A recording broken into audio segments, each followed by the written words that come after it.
የብዙዎቻችን የህይወት ችግር ገንዘብ ማጣት፣ ስራ ማጣት፣ ጤና ማጣት፣ ቴክኖሎጂ ማጣት ሊሆን ይችላል። ከዚህ ሁሉ በላይ ግን ትልቁ ነገር ከእግዚአብሔር ጋር ያለን ግንኙነት ደካማ መሆን ትልቁ የህይወታችን ችግር ነው። በ1952 እንደ ኢሮፓያን አቆጣጠር አልበርት አንስታይን ፕሪንስተን ዩኒቨርሲቲ ውስጥ ንግግር ሊያደርግ ቀርቦ አንድ የዶክትሬት ተማሪ ከዚህ በኋላ ምን ይቀረኛል ብለህ ታስባለህ ብሎ ሲጠይቀው ስለ ጸሎት ማወቅ ብሎ የመለሰለትን ታሪክ ስታነቡ ታገኛላችሁ። ስለ ጸሎት ማወቅ ከእግዚአብሔር ጋር ያላችሁን ግንኙነት ለማስተካከል ጠንካራ ለማድረግ ይረዳል። አንዳንዶቻችሁ ከገባችሁበት መውጣት፣ ከተያዛችሁበት መፈታት፣ ከወደቃችሁበት መነሳት ከፈለጋችሁ አንድ መለማመድ ያለባችሁ ነገር ቢኖር ጸሎት ነው። ኢየሱስ ዋነኛው የጸሎት ምሳሌያችን ነው። ጌታ ኢየሱስ እየጸለየ እያለ ሰማይ ተከፈተ። ከኢየሱስ በፊት የተጠመቁ አሉ። እነሱ ግን ተጠምቀው ነው የወጡት። እሱ ግን ሲጸልይ ሳለ እየተጠመቀ ብቻ ሳይሆን እየጸለየ ነበር። የሚጸልይ ሰው ሰማይ ያስከፍታል፣ ሰማይ ይከፈትለታል። በቃ የእግዚአብሔር እርዳታ፣ የእግዚአብሔር ድምጽ፣ የእግዚአብሔር ኃይል ወደ ህይወቱ ይመጣል። ሲጸልይም ሳለ ሰማይ ተከፈተ። ሰማይ ተከፈተ። ሲጸልይ እየጸለየ ነው። እግዚአብሔር እንዲረዳ ድምጹ ወደ አንተ እንዲልክ እንዲያግዝ ኃይልና ጸጋ እንዲሰጥ ከፈለክ you have to pray መጸለይ አለበት። ሲጸልይ ሳለ ሰማይ ተከፈተ። የሚጸልይ ሰው ሰማይ ያስከፍታል። ጌታ ኢየሱስ ክርስቶስ አገልግሎቱን በጸሎት እንደጀመረ ትዝ ይላችኋል። 40 ቀንና 40 ሌሊት ከጾምና ከጸለየ በኋላ ነው ከዛ በኋላ ወደ አገልግሎት ጌታ ኢየሱስ ክርስቶስ የሄደው። ከፍ አድርጉ እጆቻችሁ። በጌታ በኢየሱስም የሚቀጥለው ዓመት የእግዚአብሔር እርዳታ ለእናንተና ለቤታችሁ ይሆናል። ወዳጆቼ እዚህ በማይመች ሁኔታ ውስጥ ያላችሁት አንድ ተጨባጭ ነገር ይዛችሁ ልትሄዱ ነው። አምናለሁ። እዚህ የጸለይነው ጸሎት እግዚአብሔር ሰማያት እንደሚከፍትላችሁ አምናለሁ። እንደሚረዳችሁ አምናለሁ። በጌታ በኢየሱስም ህይወታችሁ እንደ ቀድሞ አይሆንም። በኢየሱስም ተራ ሰው ሆናችሁ አትሞቱም። ታሪካችሁ በኢየሱስም ይቀየራል። በደንብ አድርጋችሁ አሜን ባሉ። እግዚአብሔር ቀኙን ይሰጣችኋል። ሰዎች ኢየሱስን ለማየት ብዙ ጊዜ ይከተሉታል። በከተማና በገበያ በገጠር በሄደበት ሁሉ አካባቢ፣ በባህር ዳር አካባቢ ኢየሱስን ፍለጋ ሰዎች ይዞራሉ። ሰዎች ሊያዩት ሲመጡ እንግዲህ ያስቡት። ሰዎች ሊያዩአችሁ፣ ሊያናግሯችሁ፣ በጣም በእናንተ አገልግሎት ተገርመው ተደንቀው ሊያዩአችሁ ሲመጡ ከነሱ ጋር ቆመው ከማውራት ይልቅ ኢየሱስ ወደ ምድረ በዳ ሄዶ ይጸልይ እንደነበረ መጽሐፍ ቅዱስ ይነግራቸዋል። 12ቱን ሐዋርያት ከመምረጡ በፊት ጌታ ኢየሱስ ይጸልይ ነበረ። አየሽ፣ የትኛውንም አይነት ውሳኔ ከማድረግሽ በፊት፣ ወደ የትኛውም ሁኔታ ከመግባትሽ በፊት መጸለይ እንዳለብሽ የምትማሪው አዳኝሽና መድኃኒትሽ ካደረግሽው ከጌታ ከኢየሱስ ነው። 12ቱን ደቀ መዛሙርት ጌታ ኢየሱስ ከመምረጡ በፊት ይጸልይ ነበር። ኢየሱስ ከጴጥሮስ ከያዕቆብና ከዮሐንስ ጋር ለመጸለይ ወደ ተራራ ይወጣ እንደነበር ይናገራል። ኢየሱስ ከጴጥሮስ ከዮሐንስና ከያዕቆብ ጋር ወደ ተራራ የወጣው ለመጸለይ ነበር። ጌታ ኢየሱስ ወደ ምድረ በዳ ሄዶ ይጸልያል። ከዛስ ወደ ተራራ ወጥቶ ይጸልያል። ከዛስ 12ቱን ደቀ መዛሙርት ከመምረጡ በፊት ይጸልያል። ወዳጆቼ እንዲህ ብላችሁ ጻፉ። ሰይጣን የሚፈራው የሚጸልይ ሰው ነው። የጸሎት ሰው ሰይጣን ይፈራል። አጋንንት ይፈራል። ሰይጣን ብር ያለው አይደለም የሚፈራው፣ ዝና ያለው አይደለም የሚፈራው፣ ሀብት ያለው ስልጣን ያለው አይደለም የሚፈራው። በእግዚአብሔር ፊት የሚንበረከክ ሰው ሰይጣን ይፈራል። ዓለምን፣ ዓለማዊነትን፣ ሰይጣንና ጨለማን፣ ኃጢአትንና ክፋትን ማሸነፍ የሚፈልግ ሰው ካለ ጸሎት ነው ህይወቱ መሆን ያለበት። ያለ ጸሎት ድል ማድረግ አትችልም። ያለ ጸሎት ማሸነፍ አትችልም። በሉቃስ ወንጌል መጽሐፍ ምዕራፍ 22 ላይ ከመያዙና ከመሰቀሉ በፊት ይጸልይ ነበረ። የጌታ የኢየሱስ ክርስቶስ ደቀ መዛሙርት እነ ጴጥሮስ እነ ያዕቆብ እነ ዮሐንስ ጌታ ኢየሱስን ጸሎት አስተምረን ብለውት እንደነበረ መጽሐፍ ቅዱስን ስታነቡ ታገኛላችሁ። እነዚህ ሰዎች በሰንበትም ይሁን በምኩራብ ይጸልዩ የነበሩ ሰዎች እንጂ ከዛ በፊት ጸለው የማያውቁ አይደሉም። ምክንያቱም አይሁዳውያን ናቸው። አይሁዳውያን ደግሞ የአብርሃም የይስሐቅና የያዕቆብን ጸሎት ይጸልዩ የሚኖሩ ናቸው። እንደዛ እየጸለዩ በቀን 3 ይጸልያሉ። 613 የኦሪትን ሕግ በቃላቸው የሚያጠኑ ናቸው። ግን ኢየሱስ ጋር ሲመጡ እንደዚህ ያሉት ጸሎት አስተምረን ብለው ሲሉት ደቀ መዛሙርቱ ከዛ በፊት ጸልየው የማያውቁ ናቸው ማለት አይደለም። ሲጸልዩ ነው የኖሩት። ግን ኢየሱስ ጋር ያዩት ጸሎት እነሱ ጋር ካለው የተለመደ ጸሎት የተለየ ነው። እሱ ጋር ህይወት ነው። የእሱ ጋር ሃይማኖታዊ ስርዓት አይደለም። እሱ ጋር ያለው ጸሎት ዩኒክ ሆኖባቸዋል። በእርግጠኝነት ጴጥሮስንም ያክል አይሁዳዊ ወይም ያዕቆብንና ዮሐንስን እነዚህ ሰዎች በምኩራብም ይሁን በሰንበት ከዚህ በፊት ሲጸልዩ የኖሩ ሰዎች ናቸው። የጥንቷ ቤተክርስቲያን የሐዋርያት ቤተክርስቲያን ትጸልይ ነበር። ሐዋርያት ይጸልዩ ነበረ። መርከብ ያለ ባህር እንደማይሄድ ክርስቲያንም ያለ ጸሎት ሊሄድ አይችልም። የክርስትናን ስፋትና ጥልቀት የምትለማመድበት ነው። ያለ ጸሎት የሆነ ክርስትና ሸክም ነው የሚሆንብህ፣ ድካም ነው የሚሆንብህ፣ ዝም ብሎ ስርዓት ነው የሚሆንብህ። ነገር ግን የክርስትናን ዴፕስ ጥልቀቱን፣ የክርስትናን ስፋቱን ኤክስፒሪየንስ ማድረግ ከፈለክ ጸሎት መሰረታዊ ጉዳይ ነው። ጸሎት የአደጋ ጊዜ መውጫ አይደለም። ብዙዎቻችን የምንጸልየው ሲቸግረን፣ ሲጨንቀን፣ ሲከብደን፣ ሲያቅተን፣ ስንያዝ፣ ግራ ሲገባን እንዲሁም ፈተና ሲበዛብን ነው የምንጸልየው። ነገር ግን ጸሎት የአደጋ ጊዜ መውጫ አይደለም። ሲከብደን፣ ሲያቅተን፣ ሲደክመን፣ ሲጨንቀን፣ ሲቸግረን፣ ስናጣ፣ መውጫ ቀዳዳ ሲጠፋብን ኤክስፒሪየንስ የምናደርገው ነገር አይደለም ጸሎት። የብዙዎቻችን ጉዳይ ይሄ ነው። ከተያዝክማ ምን አማራጭ አለ? ምንም አማራጭ የለህም ወዳጄ። መጸለይ ያለብህ ብር ከአካውንት አቅም ከጉልበት ሳያልቅ ነው። መጀመሪያ ነው። በሰላሙ ጊዜ ነው መጸለይ ያለብህ። በደህና ጊዜ ነው መጸለይ ያለብህ። ብዙዎቻችን የምንጸልየው ሲቸግረን ነው። የምንጸልየው ሲጨንቀን፣ ግራ ሲገባን፣ ሲያቅተን ነው የምንጸልየው። ዳትስ ዋይ በክርስትናችሁ ማወቅ ያለባችሁ ልንገራችሁ፣ የተጸለየ ጸሎት ሁሉ መልስ አይሰጠውም። መልስ የሚሰጠው በሰላሙ ጊዜ የተጸለየ ጸሎት ነው። ሄሎ ብር ከአካውንት ሳያልቅ ነው መጸለይ ያለብህ። አልጋ ላይ ሳተኛ፣ በሰው እጅ ሳትወር፣ ግራ ሳይገባ ነው መጸለይ ያለብህ። ትክክለኛው የጸሎት ጊዜ ይሄ ነው እንጂ ጸሎት ማለት የአደጋ ጊዜ ማምለጫ መውጫ መንገድ ማለት አይደለም። ሲቸግር ለምጸልየው። ምክንያቱም አንድ እውነት ልንገርህ፣ ሰው ከእግዚአብሔር ጋር ህብረት እንዲያደርግ ተደርጎ የተፈጠረ ፍጡር ነው። አንበሳ ድምፅ አለው፣ ጉልበት አለው እንጂ ቃል የለውም። ዝሆንም እንደዛው፣ ነብርም እንደዛው። የሰው ልጅ ብቻ ነው ቃል ያለው። ሰው ከእግዚአብሔር ጋር ህብረት እንዲያደርግ ተደርጎ የተፈጠረ ፍጥረት ነው። አሳ ያለ ውሃ እንደማይኖር ሰው ያለ እግዚአብሔር ሊኖር አይችልም። ስለዚህ ጸሎት ማለት የአደጋ ጊዜ መውጫ ማለት አይደለም። በረከትና ተአምራት የጸሎት ውጤት እንጂ የጸሎት ምክንያት ሊሆኑ አይችሉም። ጸሎት ጉዳይ ገዳይ አይደለም። አየህ፣ የተዘጋብን ለማስከፈት፣ ጥያቄን ለማስመለስ፣ በሽታን ለማስፈወስ አይደለም የምትጸልየው። አሞኛል፣ ወቅቶኛል፣ ቸግሮኛል፣ አጥቻለሁ ብለህ እድሌ እንዲሆኗል ምናምን ብለህ አይደለም የምትጸልየው። ወዳጆች እንዲህ ብላችሁ ጻፉ። ችግር የጸሎት ምክንያት አይደለም። በቸገረ ጊዜ አትጸልይ አላልኩም። ነገር ግን ችግር የጸሎት ምክንያት አይደለም። በረከት የጸሎት ምክንያት አይደለም። ተአምራት የጸሎት ምክንያት አይደለም። የምትጸልየው እግዚአብሔር አምላክ የሆነ ነገር እንዲሰጥህ፣ የተዘጋብህ እንዲከፍትልህ፣ በሽታ እንዲፈውስልህ፣ ጥያቄን እንዲመልስልህ አይደለም። ለምሳሌ አንዳንድ ሰው ጸሎት ለምሳሌ አሁን አንተ እኮ በጣም እኮ የዋህ ሰው ነህ፣ ደግ እኮ ነህ፣ አንተ እኮ ምርጥ ነህ፣ በኢየሱስም አንተ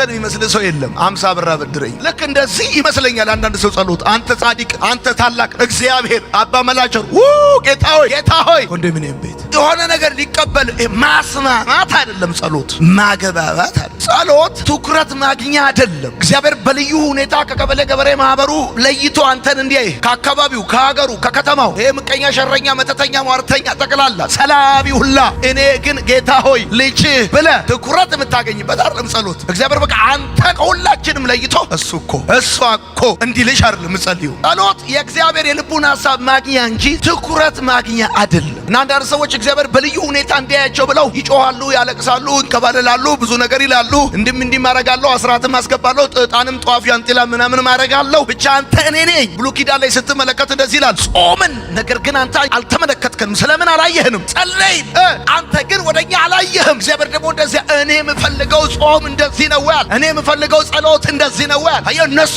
ጾመዋል፣ እነሱ ጸልየዋል፣ ግን እግዚአብሔር አላያቸው። ጸሎት ይኸውልህ፣ በደንብ እንዲህ ብለህ ጻፍ። እርግጠኛ ነኝ መጻፍ ትችላለህ። ጸሎት የእግዚአብሔርን አቴንሽን ሳይሆን የእግዚአብሔርን ኢንቴንሽን፣ የልቡን ሐሳብ፣ የእግዚአብሔርን ፕሮግራም፣ የሚፈልገውን ጉዳይ የምታገኝበት ነው እንጂ የእግዚአብሔርን አቴንሽን የምትይዝበት ጉዳይ አለ። ጸሎት የቃላት ችሎታ ወይም ደግሞ ጨዋታ፣ ግሪክ አርማይክ፣ አማርኛ ግዕዝ፣ ስፓኒሽ ምናምን ብለህ ከዛስ እንደዚህ አወሳስበህ አንዴ ወደ ላይ አንዴ ወደ ታች ውድ የሆኑ ቃላቶች፣ የተመረጡ አረፍተ ነገሮች ምናምን አሰባስበህ የምትናገረው ነገር አይደለም ጸሎት። አሁን አንዳንድ ሰው ጸልይ ስትለው አይ እኔ እኮ መናገር አልችልም። ኖ ጸሎት የንግግር ችሎታ አይደለም፣ የቃላት ጨዋታ አይደለም። አንድ ሰው ይጸልያል ማለት ጎበዝ ተናጋሪ ነው ማለት አይደለም። ጎበዝ ተናጋሪ ነው ማለት አይደለም። ካስታወሳችሁ መጽሐፍ ቅዱሳችሁን ስታነቡት ሙሴ እኔ መናገር አልችልም አለ። ነገር ግን ይገርማል፣ 40 ቀን ይጸልያል ሰውየው። ረጅም ጊዜ ከጌታ ጋር ፌሎሺፕ ያደርጋል። አንተ መጸለይ ማለት የመናገር ችሎታ አለክ ማለት አይደለም። የንግግር ችሎታ የቃላት ጨዋታ አይደለም። ብዙ ሰዎች በጣም እንደዚህ አወሳስበው በመጸለይ የሚያምኑ ሰዎች አሉ። በቃ ይሄ ቃላቱን ደርድረውት ቅዱስ ቅዱስ ቅዱስ አንተ በዘላለም ዙፋን በታላቅ ብርሃን አቤቶ ጌታ ሆይ። ጌታ ኢየሱስ አሳውንና ዳቦውን ባርኮ አለ እንዲከፍ አድርጎ አመስግኖ ባርኮ ሰጣቸዋል። እና ሲጸልይ ጌታ ኢየሱስ አሜን አለ። በቃ ጸልዮ ሰጣቸው፣ አመስግኖ ባርኮ ሰጣቸው። የቃላት ጨዋታ ችሎታ አይደለም። ጸሎት አልፎ አልፎ አይደለም፣ አልፎ አልፎ እንደ መስቀል ወፍ አመቱ ሊቀየር ሲል አረባካችሁ እስቲ አመቱ ሊቀየር ነው ሂሳብና ወራርድ ምናምን ብለህ ሄደህ አሜን አሜን ጌታ ሆይ በቃው 2017 ቻው ምናምን ብለህ አልፎ አልፎ አይደለም ጸሎት። አንዳንዴ አይደለም ጸሎት፣ እንደዛ አይደለም። ሳታቋርጥ የምታደርገው ነገር ምንድነው? መተንፈስ። ጸሎት አልፎ አልፎ አይደለም፣ ሳታቋርጥ ነው። ሁሌ ነው። መጽሐፍ የሚለው እሱ ነው። ሳታቋርጡ ጸልዩአል፣ ትጉና ጸልዩአል። ሳታቋርጥ የምታደርገው ነገር ምንድነው? መተንፈስ ነው። ዛሬ ለመኖር ትላንት መቼ ነው የተነፈስከው? ትላንት አይደለም። ዛሬ ለመኖር ዛሬ ነው የምትተነፈሰው። አሁን ለመኖር ቅድም አይደለም የተነፈስከው፣ አሁን ነው የምትተነፈሰው። ልክ እንደዚህ ነው በክርስትና ዛሬ ለመኖር ዛሬ ነው እንጂ የምጸልየው ከዛሬ 6 ዓመት 6 ወር 6 ዓመት ምናምን አይደለም። ትላንት በተነፈስከው ዛሬ እንደማትኖረው ትላንት በጸለይከው ዛሬ አትኖርም። አሁን አንዳንዱ እኔ በእናቴ ጸሎት ነው ያለሁት ይላል። የሉም እኮ እናቱ በህይወት። ስትጸልይ ምን ይሆናል? ሳታቋርጥ ነው የምትጸልየው እና ስትተነፍ ልክ እንደ ትንፋሽ ነው። በቃ ትተነፍሳለህ እና ስትተነፍስ ምን ይሆናል? አየህ፣ የተቃጠለ አየር ታወጣለህ፣ ንጹህ አየር ታስገባለህ። ስትጸልይም እንደዛ ነው። የተቃጠለ አስተሳሰብ ታወጣለህ፣ ንጹህ አየር ንጹህ አስተሳሰብ ታስገባለህ። የምድሩን ታስወጣለህ፣ የሰማዩን ታስገባለህ። የዛሬን ታስወጣለህ፣ የዘላለም ታስገባለህ። አሜን በል በደንብ ፓርክ ድሰኛ። ጸሎት አማራጭ የለሽ ምርጫ አይደለም። አማራጭ የለሽ ምርጫ አይደለም። ጸሎት የመጀመሪያ እንጂ የመጨረሻ ምርጫ አይደለም። አንዳንድ ሰዎች ሲናገሩ ከዚህ በኋላ ያለኝ አማራጭ ይላሉ፣ መጸለይ ነው ይላሉ። ከዚህ በኋላ ያለኝ አማራጭ መጸለይ ነው ይላሉ። ብዙ ነገር ይሞክራሉ፣ ይሄዳሉ፣ ይወጣሉ፣ ያደርጋሉ፣ ይሮጣሉ፣ በገንዘባቸው ይሞክራሉ፣ በዘመድ በሰው በምናምን በጉልበት በብዙ መንገድ ይሞክሩና ከዛ ሲያቅታቸው ከዚህ በኋላ ምን አማራጭ አለኝ ይላሉ። በቃ ያለኝ አማራጭ መጸለይ ነው ይላሉ። ኖ ጸሎት የመጀመሪያ አማራጭ እንጂ የመጨረሻ አማራጭ አይደለም። እንደ መሰለህ መናገር አይደለም። እንደ መሰለህ ማለት አይደለም። እንደ መሰለህ በቃ ጸሎት እንደ መሰለህ እንደመጣልህ መናገር አይደለም። ከቃሉ ጋር በሚስማማ መልኩ መናገር ነው። እንደ እግዚአብሔር ቃል መናገር ነው። አንድ ንጉሥ ሲጸልይ እንደዚህ ያለ ኢዮሳፍጥ እንደዚህ ያለ አንተ አይደለም አሕዛብን ነቅለህ ሕዝብን ተክለህ በክንዳቸው ምድርን አልወረሱም፣ ሰይፋቸውም አላዳናቸውም። አቤቱ እግዚአብሔር እንደ ቃሉ መጸለይ ነው ጸሎት እንጂ እንደው እንዳመጣልህ እንደው ዝም ብሎ መናገር አይደለም። አጋኖ ወይም አቃሎ መናገር አይደለም። ጸሎት እውነትን መናገር ነው። በታማኝነት መናገር ነው እንጂ አቃሎም አጋኖም መናገር አይደለም። ጸሎት አጋሎም አቃኖም መናገር አይደለም። አንድ ጊዜ አንድ ወዳጄ ከጓደኞቹ መለየት አቃተውና አማከረኝ። ምን ላርጋለኝ? በቃ የጓደኞችን እግር እንዲያስርልህ ጸልይ አልኩት። እግራቸውን እሰርልኝ። ምክንያቱም ሚስቱ ማታ ማታ ትመክረዋለች፣ እነሱ ጠዋት ጠዋት ይመክሩታል። እየደወሉ ፍርፍር፣ እየደወሉ ጥብስ፣ እየደወሉ ቅቅል። እሷ ማታ ማታ ጌታ ሆይ ትላለች፣ ልቀቅ ትላለች። እነሱ ቀን ቀን ቅቅል። ነፍሱ ተጨነቀች። በቃ ካለበት አዙሪት መውጣት አልቻለም። ምን ላርጋል? እግራቸውን እሰርልኝ ብለህ ጸልይ አልኩት። ከሆነ ጊዜ በኋላ ደግሜ ሳገኘው ጸለይ ካልኩት ጸልያለሁ ግን ጨምሬያለሁ አለኝ። ምን ብለህ እለዋለሁ? የኔም እግር ስለሚንቀሸቀሽ እሰርልኝ ብዬ ጸልያለሁ። የእነሱ ብቻ አይደለም የሚንቀሸቀሸው፣ የኔም እግር ይንቀሸቀሻል። ጸሎት እውነቱን መናገር ነው። በቃ ሲደክም ደክሞኛል ነው፣ ሲያቅት አቅቶኛል፣ ሲያም አሞኛል ነው፣ ሲከፋ ከፍቶኛል እንጂ የሆነ ምናምን አርቲፊሻል የምትሆንበት አለ። እውነቱን መናገር ነው በቃ። ጸሎት ስራ ወይም ግዴታ አይደለም። የፍቅር ጨዋታ ነው። ከአባት ጋር ማውራት ነው ጸሎት። ፋዘር ማለት ነው ጸሎት። ከአባት ጋር ጨዋታ ነው ጸሎት። ጸሎት ስትጸልይ ምን መግቢያ፣ አተታ፣ መደምደሚያ፣ ቦዲ ኢንትሮዳክሽን፣ ኮንክሉዥን ምን አያስፈልገውም ጸሎት። በቃ አሁን ወደ ጸሎት ለመግባት ስትል መንደርደሪያ አያስፈልገውም ጸሎት። ከዛ ሀተታ፣ ከዛስ መደምደሚያ አያስፈልገውም። የኔ ልጅ ከኔ ጋር ሲያወራ ስትሬት ፎርዋርድ ነው እንጂ የሚያወራው ክቡርነቶ በዚህ ገብቶ በዛ ወጥቶ ምናምን የለ። ፋዘር ቱሰን ነው ጉዳዩ። ጸሎት ከአባት ጋር ከሚወድ ጋር ከሞተልህ ጋር እዚህ በደንብ አድርገህ አሜን በል። አይ የተነገረ ጸሎት አለ።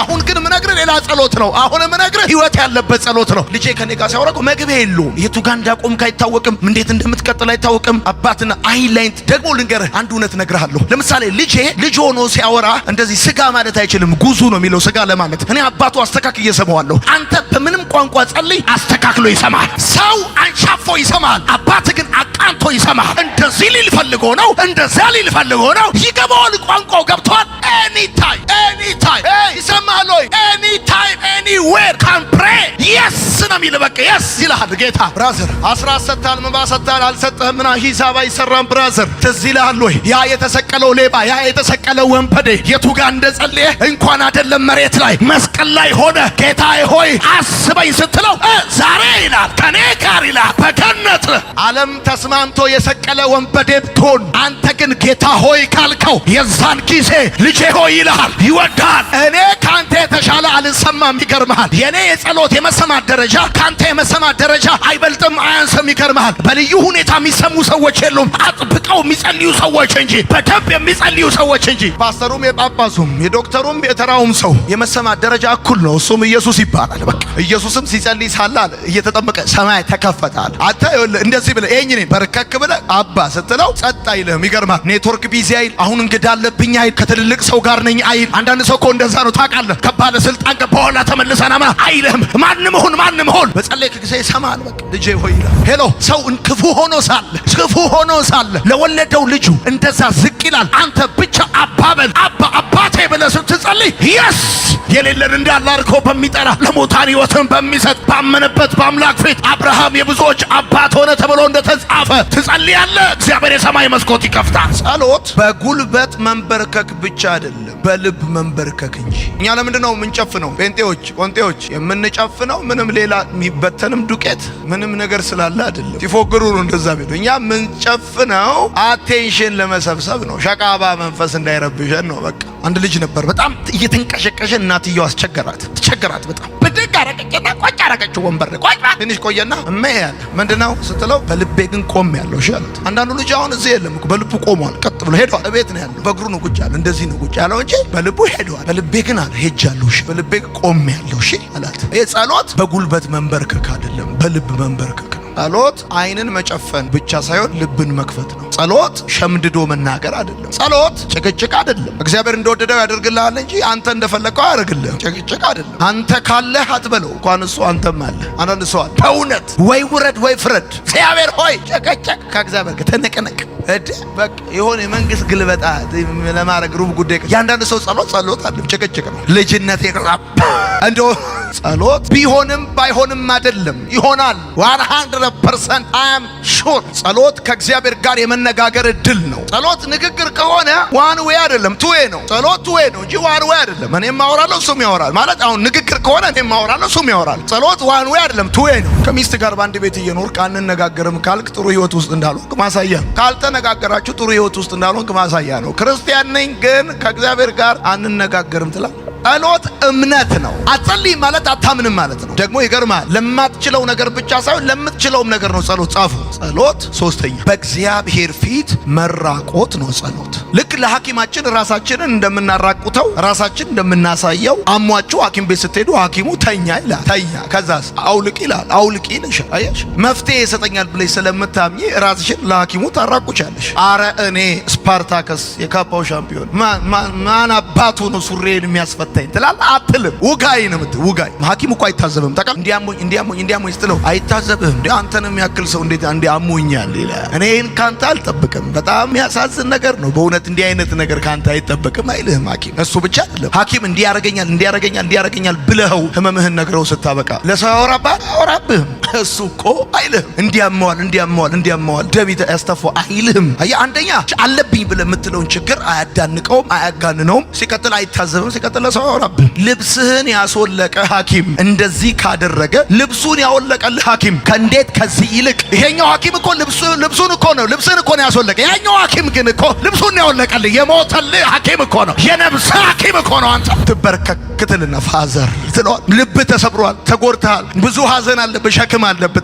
ተንበርክከህ እኮ ነው የኔ ጌታ ደክሞኛል፣ ከፍቶኛል እያልክ እያወራሁ እያለ የዛው ጋር የደስታ መንፈስ፣ የሰላም መንፈስ አንተ በደንብ አድርገህ አሜን በል። ከተንበረከክበት ስትነሳ ቅልል ብሎ በቃ አዲስ ሆነ። ቀና ብለህ ችግርህ እንደተመለሰልህ፣ ጥያቄ እንደተመለሰ፣ ጉድለቱ እንደሞላ፣ ነገሩ እንደተስተካከለ። እዚህ ቤት ጴንጤ የለም ወይ? አሜን በል አንተ። ጸሎት የሰማይን ፍቃድ በምድር ነው። ጸሎት ነገ ዛሬ ነው። ስማ የኔን ሁሌ ከዜና ሁሌ ከዓለም ነዋሴ ሁሌ ከኢቢሲ ሁሌ ከቢቢሲ እየሰማ ትችለዋለህ ወይ? በርከክ ካልክ ነገ ሊሆን ያለውን እግዚአብሔር ዛሬ ይነግርሃል። ዜና እናሰማለን። በቅድሚያም አርዕስተ ዜና ሲል ቀድመን ሰምተናል ትላል። የሰማኝ ሰው ካለ ተንበርክከን ሰምተናል። ብራዘር ላይፍ ሰምተናል። አንዳንድ ምንጮቻችን እንደዘገቡልን ከሆነ ብለው ይለዋል። አንተ እንደ ትላንትና እንደ ከዛ በፊት በርከክ ብለህ እግዚአብሔር ይነግርሃል፣ ያወራሃል። ሄሎ ከባሬ ከአብርሃም የምደብቀው ነገር አለ።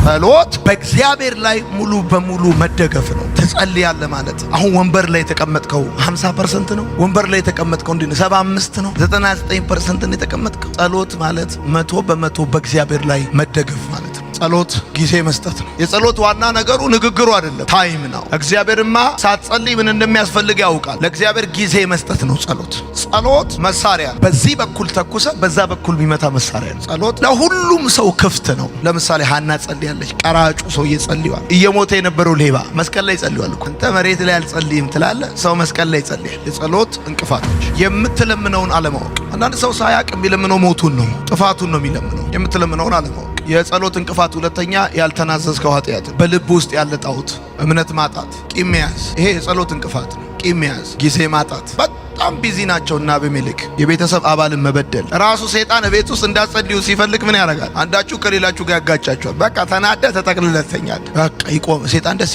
ተኛ። እግዚአብሔር ጸሎታችን ነው ሙሉ ለምን አይመልስ? አንደኛ አሁን ስለማይጠቅመን። ጸሎት ጥቅም አለው። ገብተዋል? ምናልባት አንዴ የማትጸልየው ጥቅሙ ስለማታውቅ ሊሆን ስለሚችል፣ አንደኛ ከእግዚአብሔር ጋር ያለህን ግንኙነት ያጠናክረዋል። ጠንካራ ግንኙነት ከእግዚአብሔር ጋር እንዲኖር ያደርጋል። የእግዚአብሔርን ፍቅር ያስረዳሃል። መልስ ታገኛለህ። ለጥያቄ፣ ለህይወት፣ ለእንቆቅልሽ፣ ለችግርህ መልስ መፍትሄ ታገኛለህ። ምሪት ታገኛለህ። ዳይሬክሽን ታገኛለህ። ውጣ በዚህ በኩል ይልሃል እግዚአብሔር። ከፈተና ትድናለህ በጸሎት። ወደ ፈተና እንዳትገቡ ፈተና ውስጥ ግቡና ጸልዩ አይደለም ያለው ጌታ። ወደ ፈተና እንዳትገቡ ትጉና ከፈተና ትድናለህ። ከእግዚአብሔር ፍቃድ ጋር ትስማማለህ። የጸሎት ጥቅም እሱ ነው። በመንፈስ ቅዱስ ትሞላለህ። በጸለይክ ቁጥር ኃይልን ትቀበላለህ፣ ትሞላለህ፣ ክርስቶስን ትመስላለህ።